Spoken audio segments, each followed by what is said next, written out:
BSc में पढ़ने वाला एक छात्र कभी कभार अपनी क्लास से यूं ही गायब हो जाया करता था। जब भी वो अपनी क्लास से गायब होता था तो सबसे पहले उसके प्रोफेसर पूछते थे कि वो जो लड़का समीर है वो कहाँ चला गया है, क्योंकि वो लड़का अपनी क्लास का सबसे ज़्यादा होनहार, सबसे ज़्यादा होशियार स्टूडेंट जो ठहरा था। उसके अचानक से गायब होने की चिंता जहाँ प्रोफेसर साहब को थी, उससे कहीं ज़्यादा चिंता थी उसकी क्लास में पढ़ने वाली एक लड़की काव्या से। काव्या क्योंकि उसकी सबसे खास दोस्त जो थी। एक दिन काव्या उसे पूछती है कि समीर तुम यूं अचानक से गायब हो जाते हो, अच्छा नहीं लगता, क्या बात है, क्या कोई चिंता है या कोई परेशानी है, जो भी है मुझे बताओ, हो सकता है कि मैं उस समस्या का समाधान कर दूं। लेकिन समीर इस बात पर खामोश रहता है, चुप रहता है। और जब ये चुप्पी टूटती है तो ना केवल काव्या बल्कि पूरा डिग्री कॉलेज, पूरा शहर या इलाका या यूँ कहें कि पूरा प्रदेश के लोग हैरान थे कि एक व्यक्ति, एक लड़का आखिरकार ऐसा कैसे कर सकता है। उसके गायब होने की वजह से एक जान चली जाती है और 4-5 ज़िंदगी हमेशा हमेशा के लिए बर्बाद हो जाती हैं। आदाब, नमस्कार, सत श्री अकाल। मैं उस्मान सैफी। आज की जो सच्ची घटना मैं आपको सुनाने जा रहा हूँ, ये सच्ची घटना है उत्तर प्रदेश का एक ज़िला है शामली, और इसी ज़िले का एक थाना है कोतवाली नगर। कोतवाली नगर का एक मोहल्ला लगता है दयानंद नगर। दरअसल बात कर रहा हूँ 7 अप्रैल 2018 की। रात के लगभग 9:30 बजे के आसपास का वक्त रहा होगा। एक व्यक्ति जो कि अचानक से जा रहा है और जाते जाते से एक और व्यक्ति ज़मीन पर पड़ा हुआ दिखाई देता है। जैसे ही मोबाइल की टॉर्च उसकी तरफ लगाता है तो उसके सर से बहुत ज़्यादा खून बह रहा था और वो सिसकियाँ भर रहा था। उस लड़के ने, जो राहगीर है, उसने तुरंत ही कंट्रोल रूम पे यानी कि 112 नंबर पर फ़ोन किया और पुलिस से मदद मांगी। ये कहा कि एक व्यक्ति सिसकियाँ भर रहा है, ऐसा लगा जैसे किसी ने उसको गोली मारी है। जैसे ही सूचना मिलती है, नगर कोतवाली पुलिस की जो प्रभारी हैं अवनीश गौतम, एसएसआई सत्यनारायण दहिया और महिला एसआई नीमा गौतम अपनी फोर्स के साथ मौके पर पहुँचते हैं। जब तक पुलिस मौके पर आई थी तब तक उस व्यक्ति की मौत हो चुकी थी। उस व्यक्ति के जो जेब में पर्स रखे थे, जरूरी कागजात रखे थे, उसके आधार पर पता चलता है कि इस व्यक्ति का नाम राकेश रुहेला है, जिसका घर यहाँ से महज 100 कदम की दूरी पर ही है। जैसे ही घर वालों को सूचना दी जाती है तो घर से दौड़ते हुए पत्नी, बेटा और बेटी रोते हुए चले आते हैं। जब दौड़ते हुए रोते हुए आते हैं तो उनकी हालत ख़राब थी। एक ही सवाल था कि मेरे पति को किसने मारा। कोई कह रहा है कि मेरे पिता को किसने मारा। पुलिस इस मामले की जांच पड़ताल करती इससे पहले ही मोहल्ले के लोगों ने हंगामा शुरू कर दिया, और हंगामा इस कदर होता है कि पुलिस को डेड बॉडी उठाने से भी कहीं ना कहीं इनकार करने लगे। पुलिस ने बड़ी मुश्किल से हाथ पैर जोड़ते हुए, रिक्वेस्ट करते हुए उस शव को कब्जे में लिया और कब्जे में लेने के बाद पोस्टमार्टम के लिए भेजा गया। इस मामले की जांच जब कोतवाली प्रभारी कर रहे थे तो ये पता करने की कोशिश करते हैं कि आखिरकार इस व्यक्ति का काम क्या था, ये रात में यहाँ क्या कर रहा था।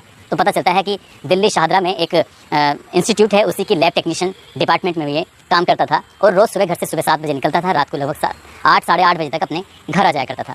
यूँ अचानक से गायब होना उसका और उसका गोली लगना, ये वाकई परेशानी वाली बात थी। पुलिस अब जांच कर रही है, उधर लोग हंगामा शुरू कर रहे हैं। दिन निकलता है, पोस्टमार्टम रिपोर्ट भी आती है। पोस्टमार्टम रिपोर्ट से पता चलता है कि बहुत ही नज़दीक से किसी ने इनको गोली मारी है। गोली मारने वाले कौन है, इसका पता लगाने की जब पुलिस कोशिश कर रही थी तो पता चलता है कि ये व्यक्ति कमेटी डाला करता था। दरअसल पश्चिमी उत्तर प्रदेश में कुछ लोग कमेटी डालकर अपना काम निकालते हैं। 10-20 लोगों का ग्रुप बनाते हैं। वो लोग हर महीने पैसे देते हैं, जिसको ज़्यादा ज़रूरत होती है वो कमेटी से पैसे उठा लेता है, और बाकी हर महीने के महीने जिसका नंबर आता है उस हिसाब से उसको पैसे मिलते चले जाते हैं। जब पुलिस ने जब जांच पड़ताल की तो लगभग पता चला कि 20 लोगों की कमेटी डली हुई थी। उसी को ये खुद हैंडल कर रहा था, और हैंडल करते करते हो सकता है कि यहाँ से किसी से कोई दुश्मनी हुई हो, कोई बात हुई हो। पुलिस ने जब 20 लोगों की जांच पड़ताल करनी शुरू की है तो यहाँ से कोई एंगल निकल के सामने नहीं आया। पुलिस दूसरा एंगल लूट कर ढूंढ रही थी। जब पुलिस ने इसकी घटनास्थल पर जाकर, क्योंकि सबसे पहले पुलिस और वो व्यक्ति पहुंचा था जिसने फ़ोन किया था, लेकिन उस व्यक्ति ने, उस व्यक्ति मतलब मरने वाले राकेश रुहेला को छुआ तक नहीं था। और इसकी जेब में जब उन्होंने सर्च अभियान चलाया तो पता चलता है कि मोबाइल है, उसका पर्स रखा हुआ है, जरूरी कागजात रखे हुए हैं, गले में जो उसने ज्वेलरी पहनी हुई है या हाथ में उसने ज्वेलरी पहनी हुई है, वो सब कुछ एज इट इज़ है। इससे पता चलता है कि मामला लूट का भी नहीं है और दुश्मनी का एंगल भी कहीं ना कहीं नज़र नहीं आ रहा था। पुलिस के लिए बड़ा चिंता का विषय बन गया था। और दिन निकलने के बाद फिर लोगों ने इस कदर हंगामा शुरू कर दिया, शहर में जगह जगह जाम लगाने शुरू कर दिए, और धीरे धीरे करके वक्त ऐसे ही गुजरने लगता है। 7 तारीख की ये घटना थी, 12 अप्रैल आ जाता है, लेकिन इस घटना के बारे में किसी को पता नहीं चलता है कि इस घटना को किसने अंजाम दिया है, क्यों अंजाम दिया है। जब व्यापारियों ने, लोगों ने, समाज सेवियों ने जब ज़्यादा हंगामा, धरना प्रदर्शन किया है तो अवनीश गौतम जो थाना प्रभारी थे उनका अचानक ही ट्रांसफ़र कर दिया जाता है और उनके स्थान पर जितेंद्र कालरा को इंस्पेक्टर का चार्ज दिया जाता है। अब इंस्पेक्टर साहब अपनी जांच कर रहे थे। जो भी पूरे इलाके के सीसीटीवी कैमरे या परिवार के एक सदस्य के मोबाइल की सीडीआर या सर्विलांस के जो नंबर लगाए गए थे, हर एक पहलू को बारीकी से पहले से ही खंगाला जा रहा था, लेकिन पुलिस को लोग इतना मौका नहीं दे रहे थे जिससे कि पुलिस अपनी जाँच अंतिम छोर तक लेके आती। उससे पहले ही इंस्पेक्टर साहब का ट्रांसफ़र होने के बाद जितेंद्र कालरा अपनी तरफ से पूरा प्रयास करते हैं और सबसे पहले ये पता करने की कोशिश करते हैं कि ये व्यक्ति यहाँ से कहाँ तक जाता है। जहाँ तक जाता है पुलिस ने पीछा किया और ये जानने की कौन सी ट्रेन से जाता है, किस वक्त बैठता है, किस वक्त जाता है, किस वक्त आता है। वहाँ उसके कोई दुश्मन तो नहीं है। दिल्ली तक मामले की जांच की गई, लेकिन पुलिस के हाथ खाली थे। एक बार फिर से वही सीसीटीवी कैमरे की जो फुटेज इकट्ठा की गई थी लगभग 1 सप्ताह की इधर उधर से, तो वही सीसीटीवी कैमरे की फुटेज को जितेंद्र कालरा बड़े इत्मीनान के साथ देख रहे थे। देखते ही देखते पता चलता है कि जब रेलवे स्टेशन से और इसके घर की यानी कि दयानंद नगर की दूरी लगभग 1.5 किलोमीटर के आसपास, और ये 1.5 किलोमीटर का सफर हमेशा पैदल तय करके आता था, वहाँ से घर तक जितने भी सीसीटीवी कैमरे पड़ते हैं सभी कैमरे को बारी बारी से जब खंगाला जाता है तब पता चलता है कि एक बाइक पर 2 लड़के जो कि दूर खड़े हुए हैं, उन्हीं दो लड़के कौन हैं, कहाँ से आए हैं। जब इसका पता निकालने की कोशिश की गई, क्योंकि 1 मिनट के लिए लड़के रुके थे और 1 मिनट के लिए उस कैमरे से राकेश रुहेला भी ओझल हो जाता है। पुलिस जब यहाँ उसी रात की 7 अप्रैल की रात की पड़ताल करने की कोशिश करती है तो पता चलता है वहीं पास में ही किराना का स्टोर है और किराना स्टोर पर वाकई की फुटेज आ जाती है। वहाँ जाकर किराना स्टोर वाले से पूछा जाता है कि क्या आपके पास ये राकेश रोहेला किसी काम के लिए आए थे, तो बताता है कि साहब हाँ कुछ सामान खरीदा था। उसी बीच में जो बाइक पर बैठे हुए लड़के थे उनका फोटोग्राफ्स दिखाया जाता है कि ये कौन है, क्या तुम इन्हें जानते हो। तब वो किराना स्टोर वाला कहता है कि साहब जी लड़का जो पीछे बैठा हुआ है दरअसल ये विशाल है और विशाल कोई और नहीं बल्कि राकेश रोहेला का बेटा है। ये बात जब पुलिस सुनती है तो पुलिस सन्न रह जाती है, हैरान रह जाती है कि आखिरकार उसका बेटा यहाँ क्या कर रहा था।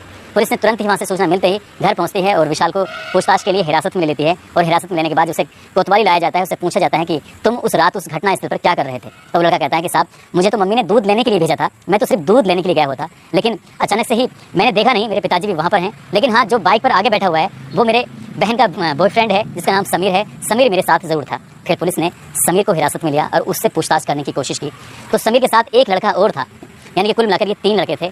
एक जिसका नाम विशाल है जो कि राकेश रोहेला का बेटा है, एक लड़का समीर जो कि उसकी बहन काव्या का बॉयफ्रेंड है जिसके बहुत ज़्यादा प्यार करता है, तीसरा लड़का जो कि समीर का सगा तहेरा भाई शादाब भी मौजूद था। पुलिस ने इन तीनों की हिरासत में लिया, पहले यानी विशाल से पूछताछ की और उसको छोड़ दिया। अब हिरासत में 2 लोग थे, शादाब और दूसरा समीर। जब इनसे बातचीत की जाती है तो समीर जब टूटता है तो सुनकर लोग ताजुब कर रहे थे, हैरान थे, परेशान थे कि आखिरकार ऐसा क्यों किया, ऐसा क्यों हो गया। दरअसल से पूछा जाता है कि तुमने ऐसा क्यों किया, तो कहता है साहब हमने कोई मर्डर नहीं किया है, हमने किसी को नहीं मारा है, बल्कि जो मारने वाले थे वो किराए के या भाड़े के शूटर थे, उन्होंने मारा है। लेकिन मारने की क्या वजह है इसके बारे में पता करने की कोशिश करते हैं तो बताता है कि जो उनकी बेटी काव्या है जो कि BSc फर्स्ट ईयर में उसकी क्लासमेट है, जो कि उससे बेइंतहा प्यार करती है, उसी के कहने पर ही भाड़े के लोगों ने ये हत्या की है। हत्या क्यों की है? जब काव्या को पुलिस हिरासत में लेती है तो काव्या भी तोते की तरह एक एक बात बताने से पहले, हालांकि उसकी पहले पिटाई या कह सकते हैं कि सख्ती से जब पूछताछ की जाती है तब वो कहीं ना कहीं सच बोलती है और जो सच सुनकर लोग हैरान थे वाकई।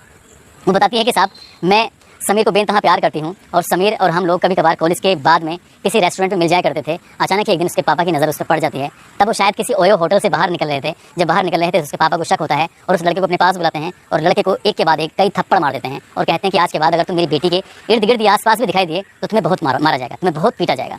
जब ये बात लड़का सुनकर पिट कर वो वहाँ से भाग जाता है। उसके बाद में 2, 4, 10, 5 दिन दिखाई नहीं देता। लेकिन एक दिन ऐसा होता है कि राकेश रोहेला अपनी जॉब पर जरूर जा रहे थे, उस दिन ट्रेन छूट गई थी और ट्रेन जब छूटी तो वो बाकी परेशान थे, इसलिए अपने घर वापस आ जाते हैं। घंटे 2 घंटे के बाद जब घर आकर देखते हैं तो वो लड़का समीर घर से निकल रहा है, घर पर कोई नहीं था, घर पर सिर्फ उसकी पत्नी कृष्णा मौजूद थी। कृष्णा को देखकर वो ताज्जुब कर रहा था कि ये लड़का मेरी बेटी से भी मिलता है और यही लड़का मेरी पत्नी से भी मिलता है, आखिरकार क्या वजह है। तब वो अनान्यास ऐसे ही बोल देता है कि तुम्हारा इस लड़के से अफेयर चल रहा है, मैं पूरी बात जानता हूँ। जब कृष्णा को ये बात पता चलती है तो कृष्णा सन्न रह जाती है, वो हैरान थी कि आखिरकार हम तो बड़ी सावधानी से एक दूसरे के साथ ज़िंदगी बिता रहे थे, आखिरकार इन्हें कैसे पता चल गया।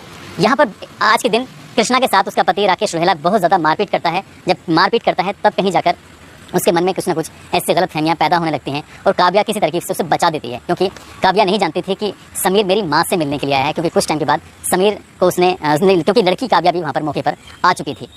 अब यहाँ से ये चला तो जाता है लेकिन इस बात को किसी से जिक्र नहीं करता, किसी से इस बात की बताता नहीं है। लेकिन आए दिन घर में किसी न किसी बात को कलेश रहने लगा और जब राकेश घर से निकलता था तब समीर या तो घर में होता था या फिर स्कूल के बाद किसी होटल में उसकी बेटी के साथ होता था। तो उसके बाद इन्होंने एक प्लान बनाया, खासकर काव्या ने कहा कि पिताजी इस तरह से अगर हमें रोक टोकी करते रहेंगे तो शायद हम कभी मिल नहीं पाएंगे और हम जो भी करते हैं, क्योंकि उनकी जो प्यार की सीमा थी वो कहीं लिमिट क्रॉस कर चुकी थी। उनके अनैतिक संबंध जो आपस में बीच में कभी कभार बनते थे, कभी होटल में तो कभी कहीं, तो इस तरह से उस लड़की को लगता था कि मेरे पिताजी बार बार रोका टोकी करते हैं, इनका कुछ ना कुछ काम तमाम कर देना चाहिए। और इस बात की जिम्मेदारी समीर को दी गई थी। समीर ने कहा कि मैं ये काम नहीं कर सकता, मैंने ये कभी काम किए भी नहीं है, ना ही मेरे किसी घर वाले ने ये काम किए हैं, लेकिन अगर तुम कहती हो तो मैं ऐसे लोगों को जानता हूँ जो इस तरह के लोगों का काम तमाम करते हैं। तब वो 2 लड़के लेके आता है समीर और लाके बातचीत करता है। जब ये बातचीत कर रहे थे काव्या और क्या नाम है इसका समीर और साथ में 2 लड़के होते हैं, घर में ही मीटिंग चल रही थी, तब कृष्णा भी अचानक से आ जाती है और कृष्णा को पता चलता है कि उसकी बेटी का उसी लड़के से अफेयर है और उसके काव्या को पता चलता है कि उसकी माँ का समीर से अफेयर है। तब सामूहिक रूप से एक प्लान बनाते हैं हत्या का और भाड़े के लोगों को लेकर वो भाड़े के लोग मांगते हैं 5 लाख रुपए की रकम, कहते हैं कि हमें कुछ हथियार भी खरीदने हैं और इसलिए हमें 5 लाख रुपए चाहिए। लेकिन जब बात 5 लाख रुपए की आती है तो काव्या कहती है कि तुमने जो रकम मांगी है बहुत ज़्यादा रकम है, इसलिए ये सही नहीं है। तो वो बात करते हैं कि हमें कुछ हथियार भी खरीदने होते हैं। तो बात हथियार खरीदने की आती है तो काव्या अपने घर के अंदर जाती है और वहाँ से एक रिवॉल्वर और कुछ गोलियाँ लाकर उन लोगों को देती है, कहती है कि तुम इससे काम कर वापस हमें दे देना, यानी कि अपने ही घर का हथियार। वो कहती है कि बात इधर उधर की कुछ नहीं, 4 लाख में सौदा मंजूर हो तो ठीक है, नहीं तो कोई बात नहीं, 2 लाख रुपए आपको एडवांस दिए जाएंगे। वो लड़के तैयार हो जाते हैं और 7 अप्रैल 2018 का दिन चुना जाता है। जैसे वो अपने ड्यूटी से घर आ रहा था, लगभग रात के 9:30 बज जाते हैं और क्योंकि इस लड़के यानी कि समीर को और शादाब को इसलिए साथ रखा गया था क्योंकि वो इशारा करने के लिए कि हाँ जिसकी हत्या करनी है, जिसका कत्ल करना है, यही वो राकेश है, उसका इशारा करना था। लेकिन अचानक से यहाँ विशाल आ जाता है जो कि दूध लेने जाता है। विशाल को कुछ नहीं पता था कि उसके पिता का मर्डर होने वाला है। तुरंत